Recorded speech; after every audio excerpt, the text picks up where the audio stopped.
Hello, welcome back to the Brendan O'Neill Show with me, Brendan O'Neill, and my special guest this week, Wilfred Reilly. Will, welcome to the show. Great to be back on. Great to have you back on. And there's a lot to talk about in relation to your great nation of the United States of America, which the whole world is watching right now. And I was thinking before this podcast, I was thinking the last time we had you on was to talk about your excellent book, Lies My Liberal Teacher Told Me, which I can see behind you on your shelf, which is a great book, picks apart so many modern myths of, I guess, what we might call progressive ideology or progressive thinking or liberal thinking. And one of the things that it picks apart is something that you've been picking apart for quite some time, is the claims of the kind of identitarian politics, the idea that America is a nation born from racism. It will never recover from racism unless it has, affirmative action, identitarian initiatives, DEI, etc., etc. You've been challenging some of that thinking for some time, and America is now ruled by a president who seems to share some of your views and who is dismantling DEI before the eyes of the world. And things do seem to be changing quite dramatically. So, what's your take on how things are going, especially in relation to the dismantling of the DEI regime? Do you see this as a positive thing? Yeah, I mean, so my first reaction to Trump overall was that I was surprised by the competence on display. Like I've always gotten a kick out of Trump. I mean, I have some business background myself. I mean, he's the sort of archetypal big New York guy who does a lot of dramatic things and says a lot of things of varying levels of quality. The first presidency was interesting. I mean, I don't think that during his first presidency as a political scientist, Trump actually accomplished everything that he said he was going to do. I mean, his focus was, I'm going to build the wall. And in fact, I think he put together a total of maybe 700 miles of fencing on the border. So a lot of that didn't necessarily get accomplished, but I've always gotten a kick out of him. But when he came back into office, I mean, he was ready to go. And I mean, I think that during his time out of power, there's been the Project 2025 has been overhyped a little bit in the state's media, but there's definitely been some consolidation of very intelligent people in the Claremont Institute, for example, Heritage, Manhattan Institute, AEI. They've come up with some ideas and put some of those together in books that I think he's read, like Dick Hanania's commentary on the roots of wokeness and civil rights law, or Jeremy Carl's The Unprotected Class about discrimination against whites and men. And I mean, when Trump came back into office, he had about 192 executive orders, and they were really, really specific. I mean, one of them was called prioritizing people over fish, and it dealt with water distribution in the U.S. West Coast watershed. But I mean, more seriously, like one of them was a direct repeal of Executive Order, I believe it's 11546, which was what established affirmative action in U.S. federal government hiring and contracting. So I mean, I was pretty surprised that Trump was just on deck to that point, and that's the main thing that was notable about him to me. Yeah, I've noticed that too, that there is a bit more in relation to the second Trump administration. There does seem to be a lot more coherence. I mean, political coherence, organizational coherence, I guess ideological coherence. It does seem to be a bit more steady and a bit more stable. Do you put that down to the influences around Trump? Or, as you've just said, that he's clearly been reading or has been speaking to some of these people who've got these ideas? Do you think he himself has changed? How do you explain that kind of the more smooth feeling to it this time around? I think to some extent he just knows what he's doing. I've had friends that have gone from the private sector into the government in DC, and one of them famously described it as being like an air-breathing mammal thrown into water. I mean, it's a very different, much more regulated. I imagine London or Paris would be the same kind of thing, environment. The bureaucracy is absolutely amazing. I mean, and Trump himself has mentioned being aware of this at the state level, just when it comes to a major building project, where you first have to go through sort of a native lands assessment. Are you disturbing the artifacts of these ancient peoples? And this is in Manhattan, New York City, right? I mean, then you go through environmental assessments, and then you go through a process of permitting, and you probably pay some bribes, honestly, and all this, and then you finally get the building done. I mean, he's described DC as being 10x worse than that. So I think that one of his big questions the first time was, how do I get competent people that are familiar with this system, but that do want to change some aspects of it with me? And that was a constant issue that he had, where he would take people that I think in a conventional Republican administration would have been very good, like the General Mad Dog Mattis. But there were constant clashes with Trump because Trump wanted to do some things differently. And I mean, I think Mad Dog ended up resigning. Other people were fired. I mean, he had John Bolton rotating into the White House at one point, and didn't manage to declare war during his time there, unusually for him. But I mean, just that I think Trump has managed to move past a little bit. So yeah, I think he has some people around him. Stephen Miller comes to mind that he's grown to trust. I mean, his own inner circle, Ivanka, Jared Kushner, so on, are no joke when it comes to some of these issues. And again, I mean, I think he has engaged with Carl, he's engaged with Chris Rufo, a lot of people in that conservative intellectual space. So to some extent, he's more aware of what he has to do. And yeah, I think there are more people that are there willing to help him do it. And as a final comment, I think that explains a lot of his picks this time around. So I mean, when you look at Pete Hegseth in defense, you kind of see the answer to that question of how can you get people that are pretty competent, but that are going to be on board with you dramatically shaking things up. So Hegseth actually, before going on to Fox News with either a light bird or a full colonel, he's a decorated military guy. He's actually written two books that I've read professionally about warfighting, but he moved out of the military pipeline of promotions, which would have brought him up to the highest rank. And had some fun. I mean, he was on TV for a while. He got accused of drinking too much. I mean, he's writing a lighter fiction. I mean, so he's doing all this stuff. And Trump was able to say, "Hey, do you want to come back into this former career and work with me?" So I think he's maybe picked up a little bit about who the people that are going to help him do what he wants to do might be. And I am looking forward to what he does, to seeing what that's going to look like. Yeah, I remember reading this story about Pete Hegseth having a drink at work, and I thought to myself, "Where's the problem? I don't, I don't see the problem with having a beer at work every now and then." In relation to, so he's got these people around him.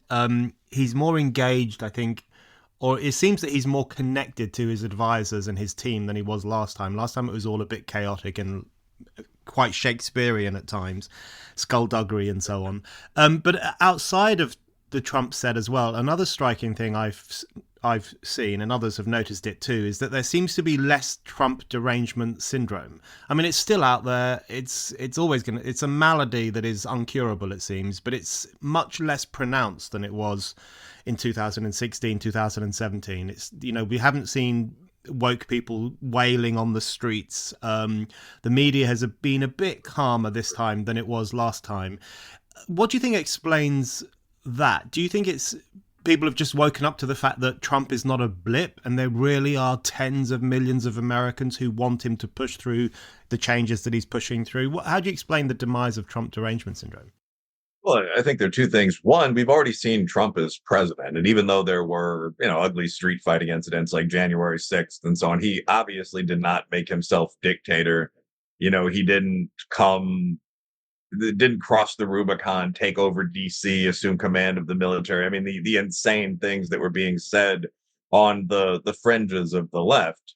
I mean, that's point one. But I think point two also is that we saw the Democrats for 4 years. So, I mean, the ordinary American, I don't know about extreme fringe wokes, but the ordinary American looked at the implementation of almost ideal center left to left Democratic policy on policing following the death of George Floyd and noticed that murders again skyrocketed over 20,000. And that doesn't seem coincidental. I mean, that's what happened in the 1960s. That's what happened, prior to Giuliani's return to actual law enforcement in New York. We saw it happen again. I mean, and a lot of people realized, like, essentially, not enforcing the law really does have these impacts because there's been such a blizzard of chaff thrown out in American social science to distract from that for decades. I mean, people saw just mass immigration at a crazy level where you'd go down to the Darien Gap with drones and you'd see these armies of people looking like Aztec refugees just walking toward the country.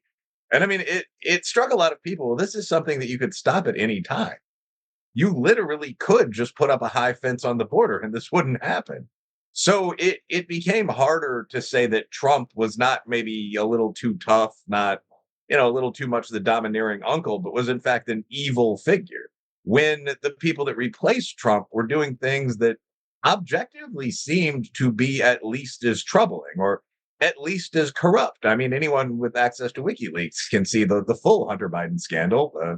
The number of girls on his computer, many of whom don't look very old. I mean, the cocaine. There's a scene where he weighs an ounce of cocaine. I mean, it's just that was what replaced Trump. So the whole idea of we'll get the adults in the room. I think a lot of people looked at Joe and Hunter, Kamala, and didn't really see where they were. Yeah, it's the immigration question is so interesting because one of the things Trump moved to do quite quickly was to deport criminals who were in America who shouldn't have been there. And there was that a remarkable footage of a Haitian guy being deported, and he was saying, long live Joe Biden, and I love Obama. I can't believe Trump is doing this to me. It was such an extraordinary image that really summed up the past few years, I thought.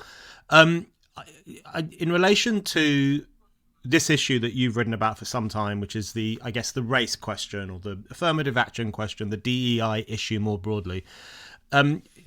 Say a little bit about how radical you think Trump is being and what you think he's really trying to achieve with his dismantling of all this stuff. Because, the polarized media, as an observer in the UK of all this, watching America, you can read one piece which says that Trump is being consistent with the vision of Martin Luther King. And then you can read another piece saying Trump is carrying on with his fascistic antics and black people are now finished in America. They're in big trouble. You can read such different interpretations of what Trump is trying to achieve. What's your reading of what he's doing? Well, my reading of what he's doing is that this is only shocking in the context of what we've gotten used to in the relatively recent past in the USA. I mean, so in terms of American law, non-discrimination is actually written into our Constitution now and into the U.S. Civil Rights Act. So the 14th Amendment of the Constitution, passed after the Civil War, prohibits discrimination on the basis of race, color, previous condition of servitude. As I recall, sex is in there. The Civil Rights Act of '64 obviously prohibits discrimination based on race, ethnicity, nationality, sex, etc. And there have been some extensions of this by case law into sexual orientation. For example, we don't have class protection. But so there's a substantial body of law that says you can't discriminate against people in the normal sense. I mean, so you can't have a job posted at the executive level and hire only whites or only blacks or something like that. DEI is sort of a weird set of barnacles that was grifted onto that over the years, where the realization became that if you just hire in a totally neutral fashion, you actually don't get proportional representation.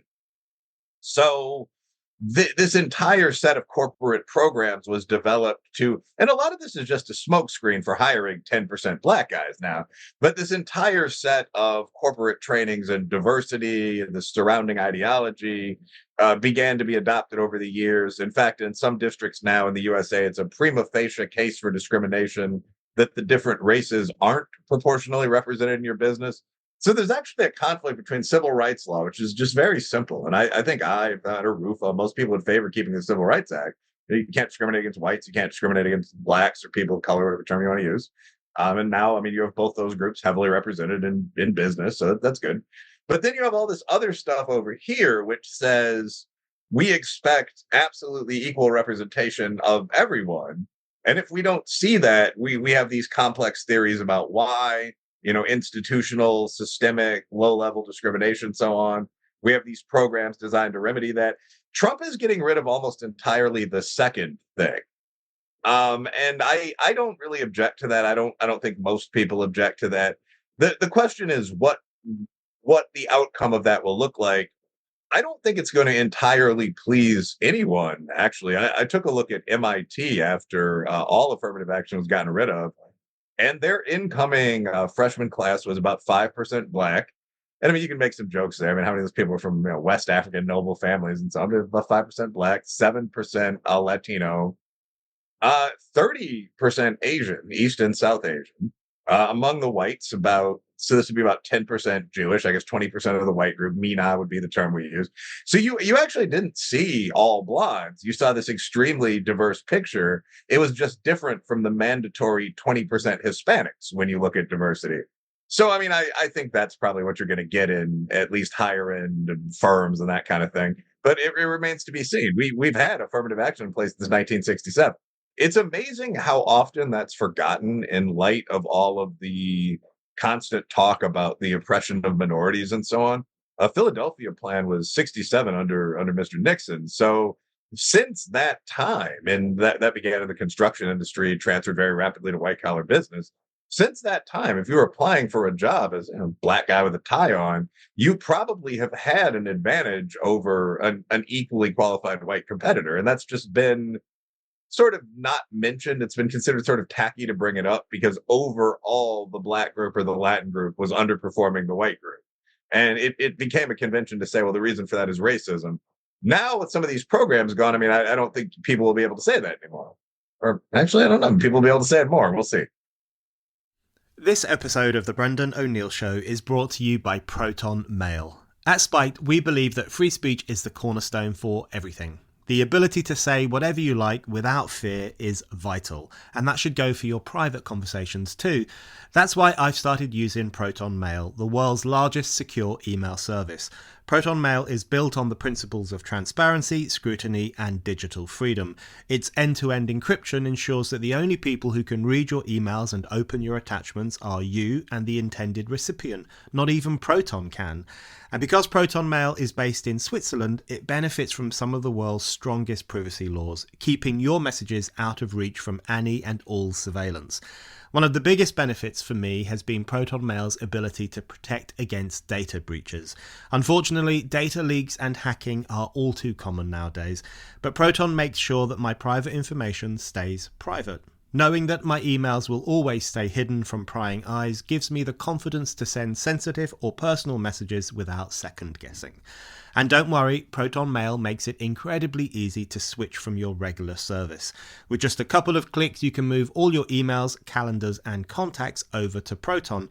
And with Proton's automatic forwarding tool, you can easily forward all your incoming emails to your encrypted Proton box. Your data is yours. Keep it that way with Proton Mail's privacy first email service. Go to proton.me/Brendan O'Neill or simply click the link in the description to get started and receive a 38% discount. That's proton.me/Brendan O'Neill for a 38% discount. In relation to the DEI regime, and some people are referring to what Trump is doing as a form of regime change. You know, it's a peaceful, bloodless coup where he is not only kicking out certain ideas, but really dismantling a whole belief system that held pretty strongly in the United States over the past few years, and also in Europe as well. I think people forget how crazy DEI was sometimes. As you said, it related to hiring practices. It impacted on university campuses and intake of students and the affirmative question and so on. And that was incredibly important and sometimes very destructive. But also it gave rise, even in private companies, to this kind of system of almost re-education. You know, workers were often told, you know, don't be so white or check your privilege. And they'd wheel in Robin DiAngelo or Ibram X. Kendi or hand out their books to the poor workforce who, as if they weren't suffering enough, and make them read all this stuff and imbibe all this stuff. I mean, it really did become quite a widespread phenomenon, didn't it? And it played a role almost of re-educating a whole nation to think like the coastal elites, to take on those ideas. Do you think that's all going to fall down now as a consequence of what Trump's doing, or was it too entrenched? Will it take a bit more effort to get rid of that stuff? Well, yeah, I think that's a really good question. So I think there are two levels there. First of all, yes, there definitely is a DEI ideology. I think it's the ideology that the great Thomas Sowell responds to in Discrimination and Disparities. But essentially, the DEI framework is the idea that proportional representation is kind of the human default. that there are, and this gets into blank slatism at some level, right? Like there are very few differences between the great human races. In fact, there are probably none between the great human races. There are very few differences between men and women, gays and straights. People fall into the different social classes due purely to luck. I mean, a lot of this is just nonsense, but this is the idea. And so, if you have a non-discriminatory, properly run business or social environment, everyone will be represented in exactly the proportions in which their group exists in society, in the social world. And it turns out that that's almost never the case. For example, I mean, I used to enjoy playing pickup basketball. I noticed that the National Basketball Association is all very large, people of African and Russian descent. I mean, it just is what it is. But this is something that's become very prevalent as an organizing frame. So the idea is basically all disparities, if you don't see proportional representation, are due to subtle discrimination somewhere. Ibram Kendi says this openly on page 2, I think, of How to Be an Anti-Racist, page 2 and page 12. But so if you see these gaps, the only two options are either genetic inferiority, although he doesn't phrase it that crudely, on the part of one of the groups, or some kind of subtle hidden racism we have to winkle out. And so this whole culture has developed around winkling out the subtle hidden racism. And that's what microaggressions are, stereotype threat is. What is the thing, this weird hidden thing that's making Black people score 10% lower on the test? And the reality is that what's making Black people score 10% lower on the test is probably studying 40% less. I mean, there is nothing defined there, but this has become very, very prevalent. The second part of your question is, are people going to cling to this even as people like Trump's team are saying, well, actually, there are a lot of explanations for these gaps. Asians are outperforming whites. I think to some extent, I think in HR, you'll see it among a cadre of upper middle class white women, you'll see it. But most people, I don't think, ever believed this. That's one of the things that I think is kind of interesting about some of my data results. And I actually wish I'd done some of this with professional polling as opposed to, the 10,000 people on Twitter or Survey Monkey links, this kind of stuff for, public intellectual articles. But I mean, the example that I usually use, which keeps coming to my mind, is that at one point I asked my entire social media following, do you believe some women have penises? I've mentioned this before, but I was curious. I thought that the way that the transgender questions were usually worded was intentionally misleading. Like, do you think trans female athletes should compete with their preferred gender as opposed to their preferred sex? And thinking about me looking at that as a working class kid of 19, I wouldn't have known what it meant. So, I mean, I favored the blunter, not to be crude, but like, do some women have dicks? And I decided to actually just ask that question.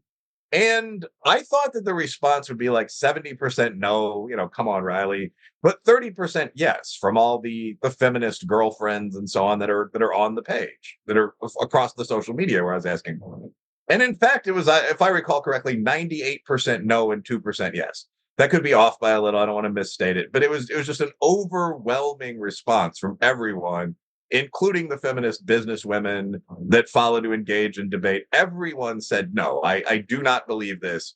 And I think that that's something that you'd see across a lot of the quote unquote woke beliefs. Is your upper middle class Black buddy oppressed is another one that I've asked about, actually. And again, I think that was Facebook in a Survey Monkey link. These aren't the most professional, but it's the same sort of thing. And almost everyone says no. So the majority of people, I think, when you give them an opportunity just to say, well, no, this was all bullshit, what they're going to do is say, well, never believed it anyway. And it's just going to be like COVID-19. I never locked down here in our city. And people will move back to normalcy.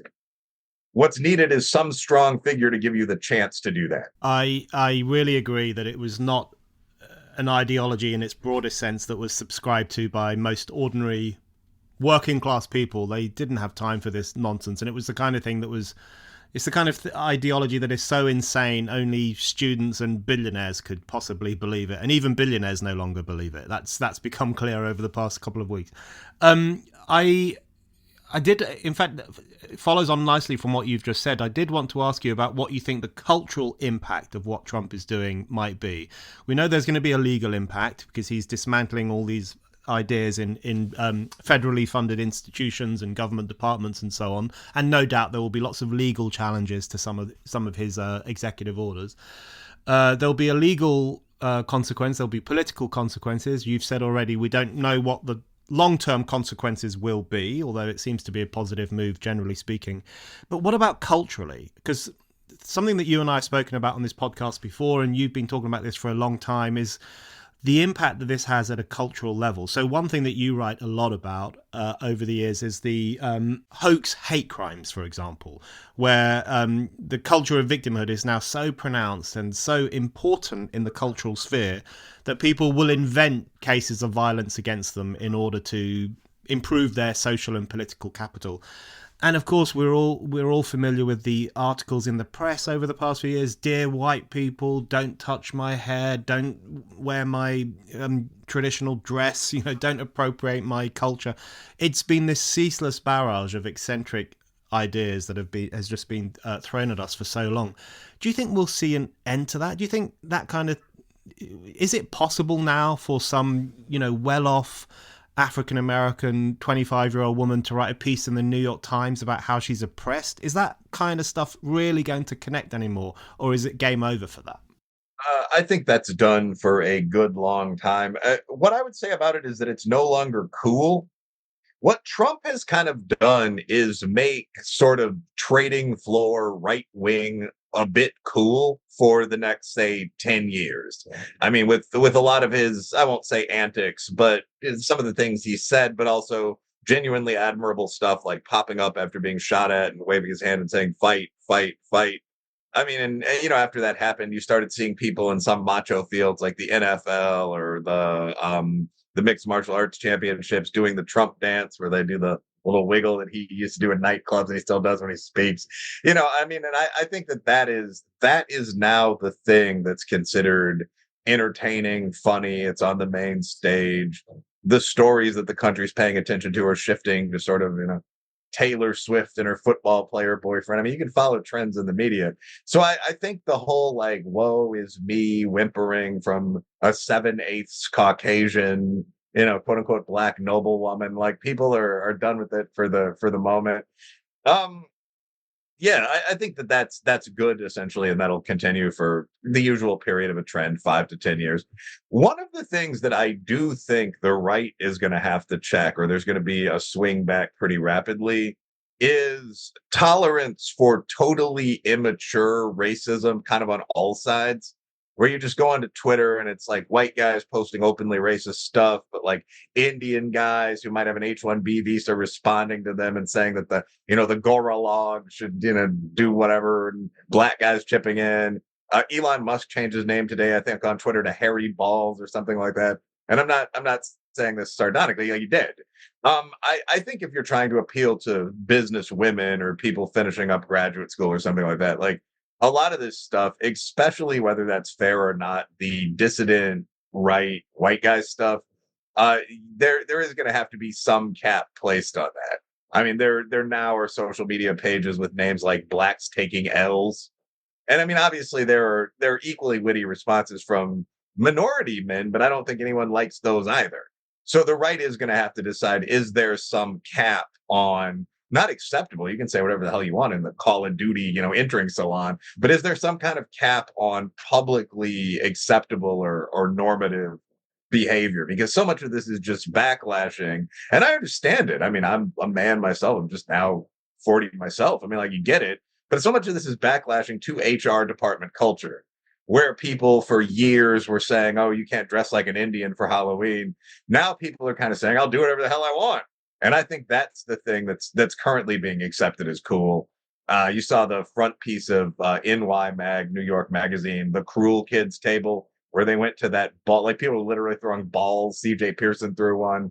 And they interviewed all these sorority girls, and people were walking around with purebred St. Bernards on the carpet and so on. I mean, that's going to be in vogue for a while. There are going to have to be some limits on it, or there's going to be a swing back left, I guess would just be the summary.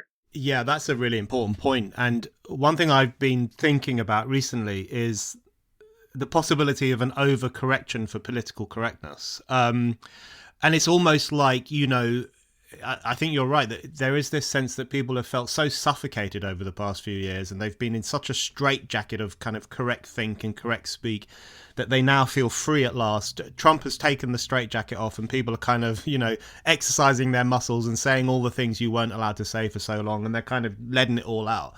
I've used this example before, but I read a piece recently about how the word retard has come back into fashion and is now commonly used in online circles. Online circles I'm not particularly familiar with, I have to say, but there was this piece in a British newspaper about the return of the word retard. But there are... how far do you think that can go? And what do you think are the dangers of it? Because one thing that strikes me about Elon Musk, who's doing some interesting stuff, but Elon Musk and his kind of army of nerds in Doge, Big Balls and those other people he's got working for him, these young guys who are obviously a bit nerdish and kind of very willfully un-PC, and they relish in it, and it kind of can be a bit grating. But do you think that the backlash could come from the kind of MAGA working class? Because it does seem to me that there is a bit of a difference between the MAGA working class, which is a huge, huge block of American people, and this kind of Musk-led elite in the Doge department in particular, which seems to be quite eccentric and a bit nerdish. Do you think there's a tension there? Yeah, well, I think to handle that first, yeah, there definitely is a tension between kind of boomers and zoomers who insult each other using those terms within the right. I mean, one of the things and now Britain, I think, understands this, England understands this better than most European countries, but in the USA, you only have two political parties. I mean, we don't have, actual fascists and Greens that dress like forest elves and all the other things that you see in continental Europe. I mean, so it's everyone is under these two massive labels. So just like the Democrats include everything from highly intelligent but mildly crazy feminists to black radicals in the streets with signs to recent Muslim immigrants who hate feminists. I mean, it's just a giant tent. Jews. The Republicans include everything from evangelicals to me, to kind of, cynical business types who are sitting around eating a steak, wondering what all this talk is about banning erotica. You know what I mean? Like they're huge, huge categories. And the boomers and zoomers are definitely two groups that come almost to fisticuffs all the time. But I think the thing, and I guess the Republican Party just has to figure out how to regulate that. I mean, the Republican Party is the party of stable, fairly well-off people from working class backgrounds who are 60. I mean, the vote for the demographic I just described is probably 90% GOP, probably among whites. It's also the party for rising males who get out of good tech schools, or even for that matter, Big Ten or Ivy schools these days. By the time college is fully completed, grad school's begun. So you're just going to have to manage those tensions. But I think that when you get into the Zoomer group, you are the idea of an overcorrection, that kind of that neutral sort of Kathy Young media can really point out, that's going to start hurting the right. Yeah, that's very possible. There's a famous line from a scholar of Italian Renaissance art who said that traditionally human expression has thrived better under conditions of moderate repression than under conditions of full freedom. And I mean, I think that watching, what Lily Phillips, the person who slept with 100 men and now is doing the US and UK television circuit and saying things like, oh, like cock. I mean, and no offense, but just, yes, of course, some limit on that kind of thing. It's probably going to improve her description of what she's doing and so on. It's the same thing with this backlash to HR department culture. For a period of years, people have been told that they're not supposed to say certain things, and not in any coherent, gentlemanly fashion, and sort of a nonsensical way that was made up by neurotics. So, just black people. At one point, I was told that I used an offensive word in one of my articles, and the word was blacks. And it became like a Monty Python style conversation. They said I used a offensive descriptor of black people, and I asked what it was, and they said blacks. And I said, well, you're saying I called blacks blacks? And they said, well, you called black people blacks. And this was partly an email exchange. It really went on. And that was the climate that we were living in. As we get out of that, yes, I think that there are a lot of people that are going to say, well, I can say anything now. Like the kid, I think this was Big Balls, one of those kids but like, so the kid calls himself Big Balls, right? I mean, it's some online hacker that uses that as a name. But I mean, he was exposed as the guy who had all of these past tweets where he said things like normalize Indian hate. It was him or one of the other Doge young Geni, but normalize Indian hate. You couldn't pay me to marry outside of my race. A bunch of other things. And personally, I wouldn't care. Morale's funny. Like, personally, I wouldn't care if you nuked Israel and Gaza. But the thing is, you're not, obviously, I don't agree with that sentiment, but you're not like sitting around a bar. You're actually saying this stuff online. I assume you have a good number of followers. The question is, do you want to normalize that? And I would say that as the right, at the level of people with non anonymous accounts, no, you don't. The obvious reality is that people are going to backlash pretty strongly to that. You can say whatever you want, you often shouldn't. And we're going to go through a period of people expressing themselves by saying stupid shit right now. That's basically my opinion. But like, if you're a young executive listening to this, yeah, you probably shouldn't have your visible face on an online profile called Big Balls, where you say this stuff. I mean, just like, yes, that is something that's going to affect the right. Hi, it's Fraser here, Deputy Editor of Spiked. I just wanted to let you know about a very exciting event that Spiked is hosting. On the 27th of February, Spiked will be celebrating our 25th birthday. And to mark the occasion, we'll be hosting a party in central London for all of the people who make our work possible. That's the Spiked team, various contributors, friends of Spiked, and crucially, our supporters. People like you who donate to us every month and allow us to keep doing what we do. If you're a Spiked supporter, a member of our online donor community, you can get your early bird tickets to our event now. But there are only very limited spaces available, so if you want to join us, please do not delay. To find out more, you can go to the Supporters Hub on our website by logging in, or check your emails because you should have received an invite in your inbox. I hope to see you there. Now, on with the show. On that topic, yeah, I think, it can be easy to forget just how stifling the culture of the past few years really was. I mean, there were the ridiculous things, like, for example, there was a controversy over Meghan Markle and the British press's coverage of Meghan Markle. And one of the controversies focused on a newspaper's, a writer used the word niggling. She said she had a niggling bad feeling about Meghan Markle. And this was interpreted as a sly use of the N-word. And of course, it was no such thing. But those kind of pouncing on people for wrong thing and the way they spoke or the way they expressed themselves. I mean, that was the dominant theme of Western political life for a long time. So it's understandable that people feel relieved to be breaking out of that. But how do you think we do if this does if we keep going down this road of people like Big Balls and others saying things that you previously were not allowed to say? How do you think we go about restoring a sense of decorum or a sense of sensible, measured, disagreeable, fiery debate rather than insults? Because I know a lot of people, I don't use X myself, but I know people who have left X over the past couple of years. And these are very sensible people, open-minded people. Some of them are free speech fanatics like me and like you. They've left X because they don't like to see Hitler being praised every day of the week. That's something they don't want to see when they turn on their computer, or they don't want to be told, go back to Africa or whatever. I mean, and this is stuff they were seeing every single day. So obviously, we don't want to go back to the old system of Twitter, which censored what it considered to be problematic speech. But is there something else that we can do in order to get discussion back onto an even keel? How do you think we might tackle that problem? Well, I mean, I think at some level, people can just advocate for a normal standard where you block people that say things like go back to Africa, or for that matter, go back to Europe. I don't actually have a problem with there being a floor of behavior that you won't allow in your business. Like, I don't really see why a US or UK company should allow large scale praising of Hitler. I don't think you need to remove that person permanently, but you could certainly demonetize any message that was pro-Hitler, something like that. I mean, it would actually be quite easy to do. You can limit views on it. I mean, there are terms you can't, I mean, there are a lot of terms for, say, the female vagina that you generally can't post on social media. I don't see why you couldn't make Hitler one of those. So we're kind of playing games if we pretend that there's no way that a computerized sort of term scraper kind of program couldn't limit 95% of this.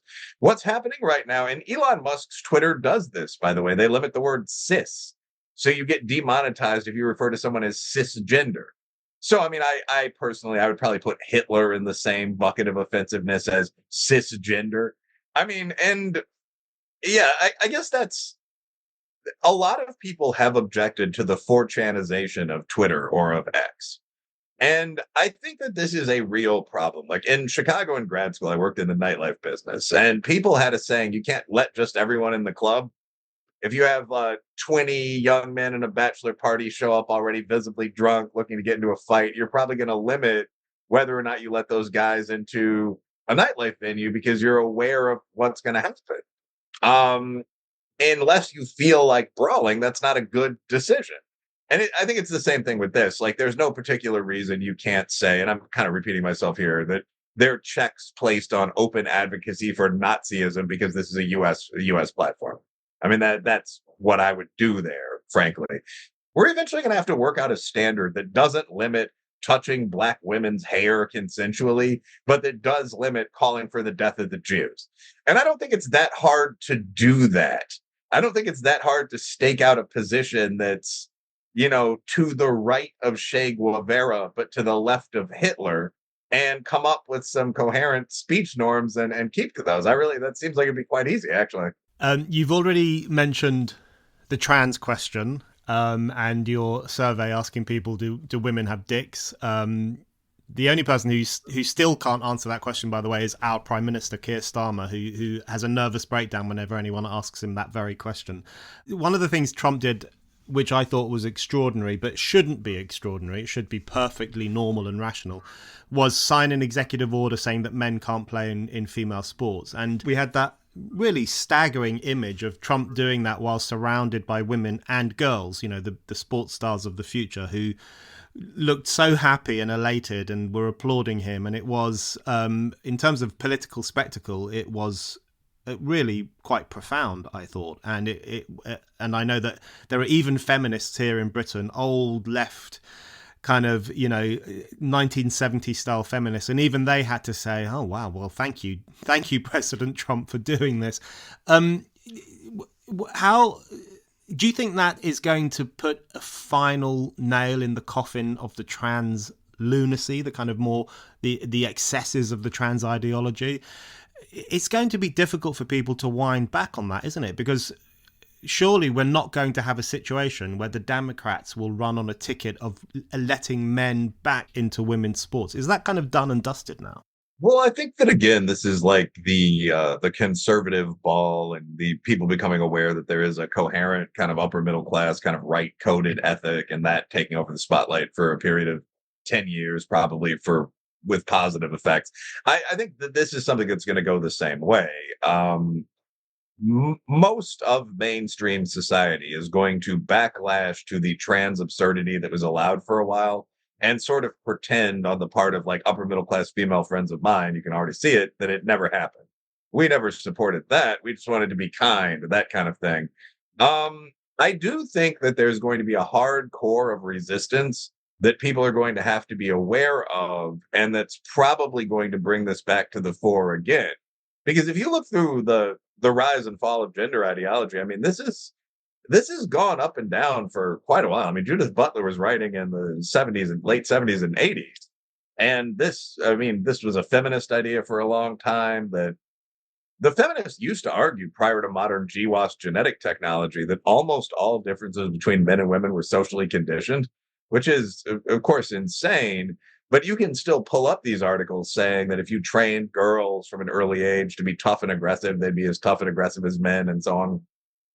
Now that they know that's obviously not true, they seem to have moved toward the idea that men are just evil, like being more aggressive and inventive and violent is just bad, and all this stuff. I don't really take this all that seriously. Like, I think in the absence of, most ultimate morality, those three things are very, very useful.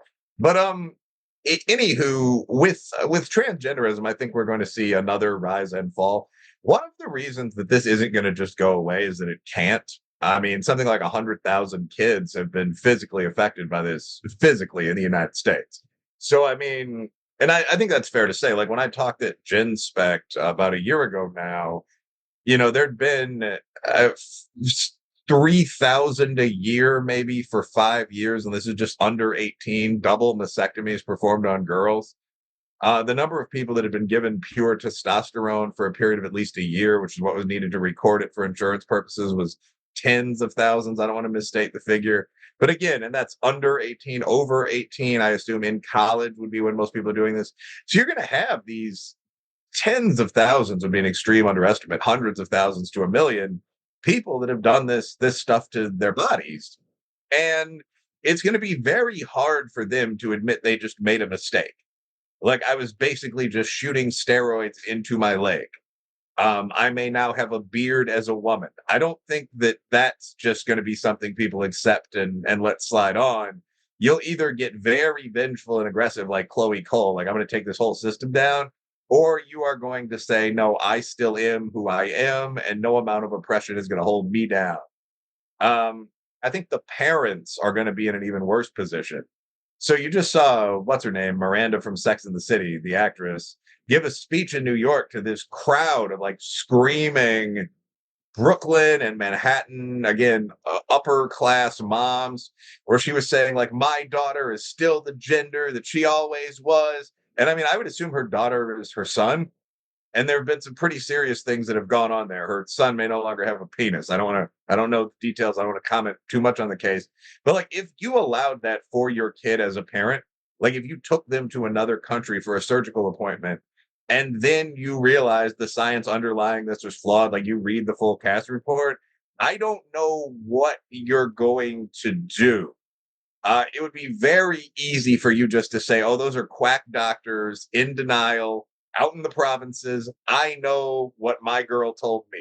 And I think that's the way a lot of them are going to go. Yeah, I think that's right. And Helen Joyce has compared them to the Japanese soldiers still in the forest fighting the Second World War long after it ended. I think that's right. And I guess one of the lessons of the Trump era, I guess this is the Trump era that we live in, is both how quickly an ideology can take hold in society, but then how quickly it can also be dismantled or shaken off. So the trans ideology is a very good example of that. This is something that took a very forceful hold in certain sections of society, to the extent that people were mutilating their kids, putting their kids on drugs that they didn't need, sending them off for mastectomies they didn't need, and so on. And it had a real stranglehold on kind of upper class sections of society in particular.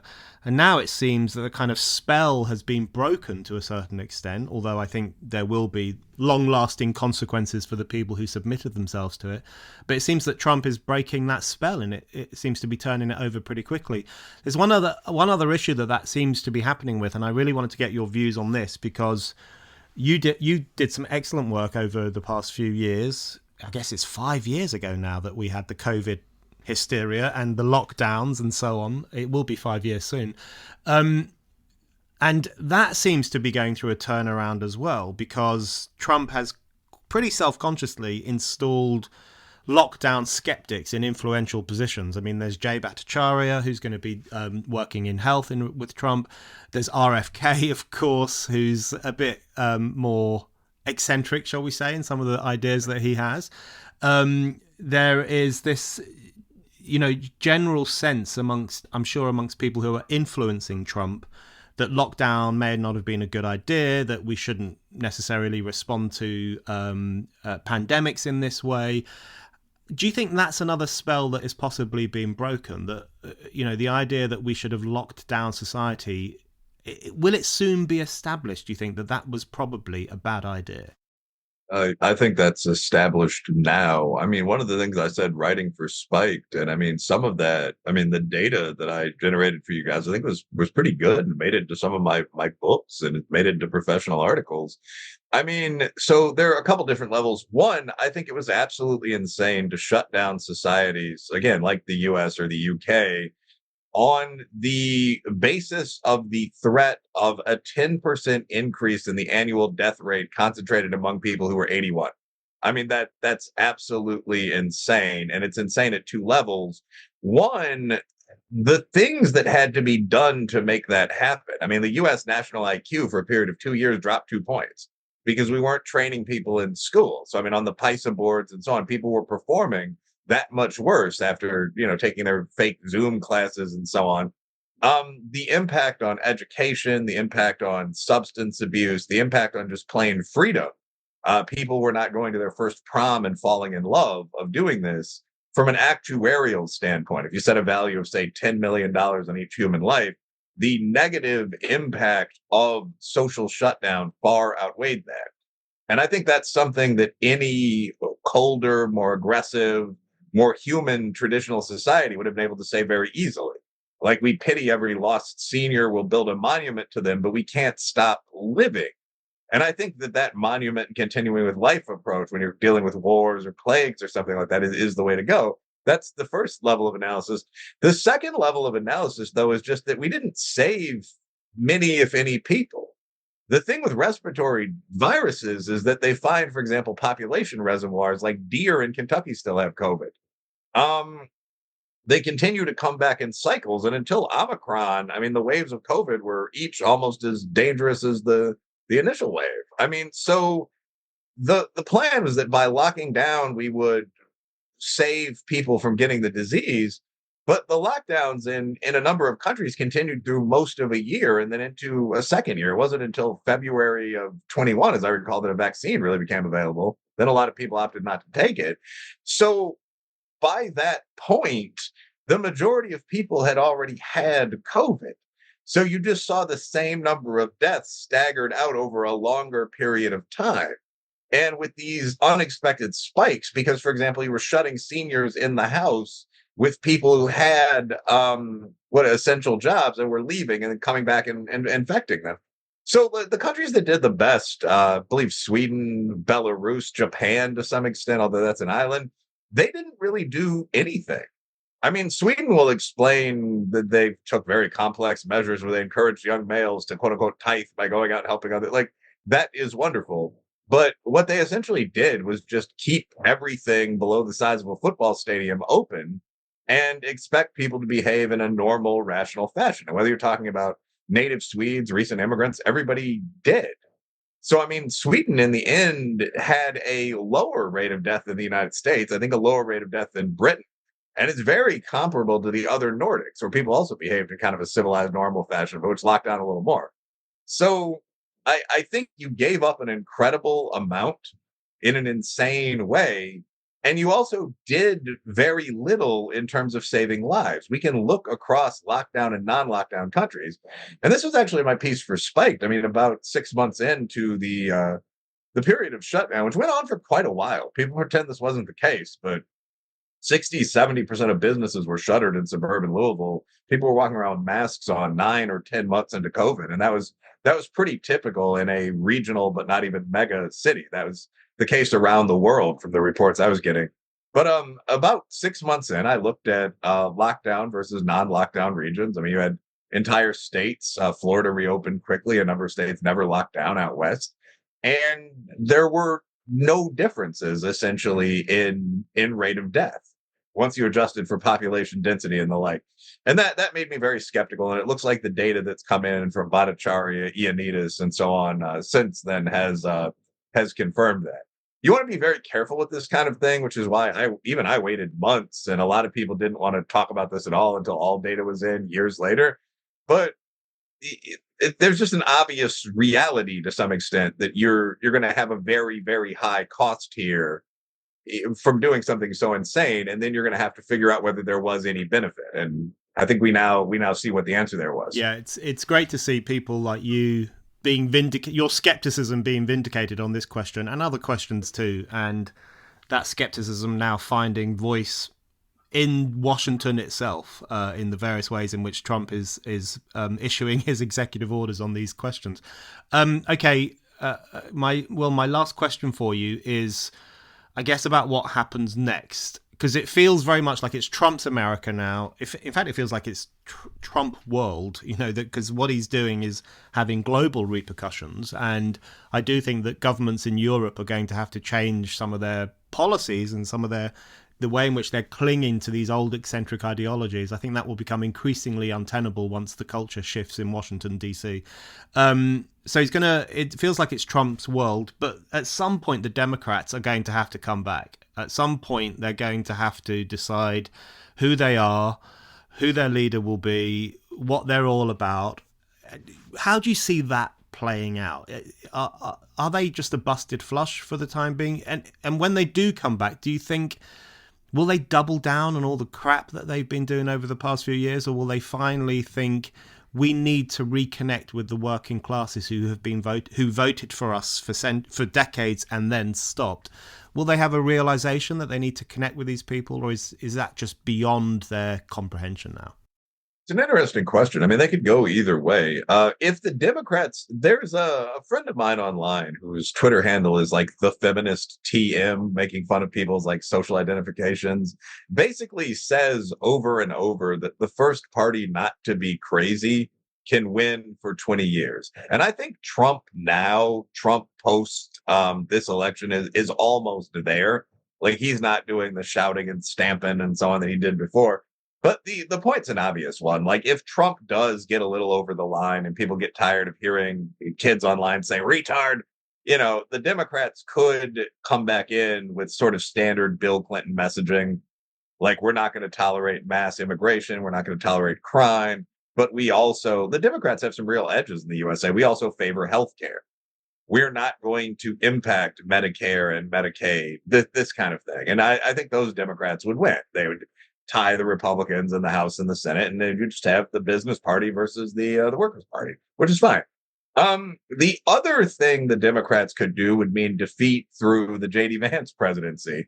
And that is what, from my read online, if you leave Twitter and go to Blue Sky, which is worse, they seem to be prepping to do. Some of this, I'm pretty sure, is actually being organized by outside agents from the right, like the younger Chris Rufo types. But I mean, like, people keep saying things like, we need fat, sassy black women who are full of confidence. And I'm looking at this and it's just like, I don't know, Chris, is that you? But like, there are people that are saying it sincerely, and more to the point, you're seeing hundreds of likes under these comments. You're seeing people say, like, yes, we need to double down. The problem with our agenda is not that it was too woke. It was that we didn't communicate it well enough. This was a very viral tweet on Twitter just today. Some young guy, Zako Milchich, or one of those Pod Save America type guys, said, we have all the right ideas already, affirmative action. He listed some of them.